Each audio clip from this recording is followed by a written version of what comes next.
কৃষ্ণচূড়ার গাছ আপনার বাসায় যদি একটি থাকে, তাহলে দূর থেকে সহজেই আপনার বাসার যে যখন সে হলো ফুল ধরাবে, তখন আপনার বাসাটাকে যে সুরভিত করে রাখবে, এটা আসলে ভাষায় প্রকাশ করাটা খুব কঠিন। কৃষ্ণচূড়ার ফুলের প্রেমে পড়েনি এরকম কেউ নাই। আমাদের সকলেরই উচিত একটা করে কৃষ্ণচূড়ার গাছ লাগানো, কারণ কৃষ্ণচূড়ার ফুল পছন্দ করে না এরকম লোক এই পৃথিবীতে পাওয়াটা খুব মুশকিল। কৃষ্ণচূড়া কত সুন্দর, তার হলো ফুলের যে সৌন্দর্য, সেটা হলো সবার মাঝে ছড়িয়ে দিতে পারে। তো এই কৃষ্ণচূড়ার গাছ যদি রাস্তার ধারে থাকে, তাহলে সেখানে পথিক গিয়ে বসে তার যে ক্লান্তি, সেটা হলো সে সহজেই নিবারণ করতে পারে। এবং কৃষ্ণচূড়ার যে ফুল যখন ফোটে, লাল লাল ফুলগুলো যখন ফোটে, তখন দূর থেকে সবাই কৃষ্ণচূড়া ফুলের প্রেমে পড়ে যায়।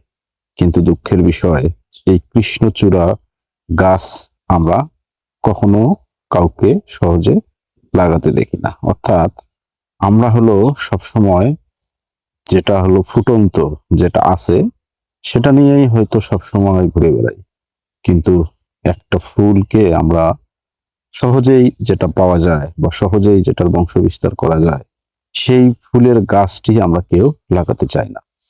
এটা একটা কৃষ্ণচূড়ার ছোট্ট চারা। আমার এখানে যে হলো ধুন্দল, তারপরে হচ্ছে পাশে যে করলা এবং মাঝখানে যে হলুদটা লাগিয়েছি, এইখানে এই কৃষ্ণচূড়ার কিছু বিচি এখানে পড়ে গিয়ে কৃষ্ণচূড়ার গাছগুলো হচ্ছে। আমার বাগানে একটা কৃষ্ণচূড়ার গাছ আছে, সেখান থেকেই হয়তো এই কৃষ্ণচূড়ার বীজগুলো এখানে এসে পড়ে এই গাছগুলো ধীরে ধীরে বড় হচ্ছে। এই কৃষ্ণচূড়ার বীজগুলো দেখতে এরকম, অর্থাৎ এরকম থাকে। এটা প্রকৃতির নিয়মেই এই বীজটা অটোমেটিক এখান থেকে ফেটে যায়। ফেটে যাওয়ার পরে এই বীজগুলো এরকম দেখা যায়, এই যে এরকম হয়ে থাকে। বীজগুলো অটোমেটিক মাটিতে পড়ে গিয়ে বীজগুলো আপনা আপনি এভাবে গজিয়ে যায়।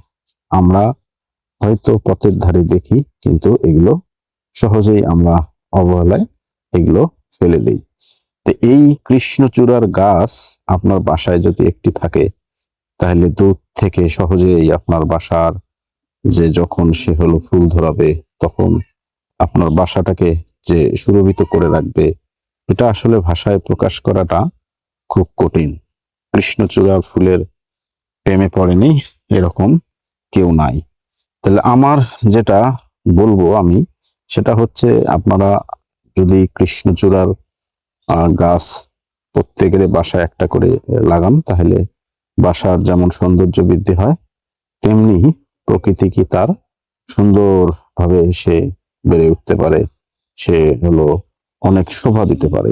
ভালো লাগে যখন কৃষ্ণচূড়ার ফুল গাছে গাছে ফুলে ভরে যায়।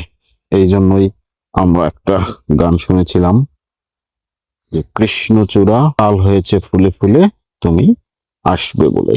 এই সেই কৃষ্ণচূড়া। সবাইকে কৃষ্ণচূড়া লাগানোর গাছ লাগানোর পরামর্শ দিচ্ছি। সবাই গাছ লাগাবেন। আমি দেখি আগামী বছর থেকে এই কৃষ্ণচূড়ার হয়তো বীজ থেকে চারা তৈরি করে হয়তো ওটা রেখে দিয়ে হয়তো খুব স্বল্প মূল্যে হয়তো বাজারজাত করার প্ল্যান রয়েছে আমার। এটাই। ভালো থাকবেন। সবাইকে একটা করি লাল কৃষ্ণচূড়ার শুভেচ্ছা জানিয়ে আজকের মতন শেষ করছি। আসসালাম।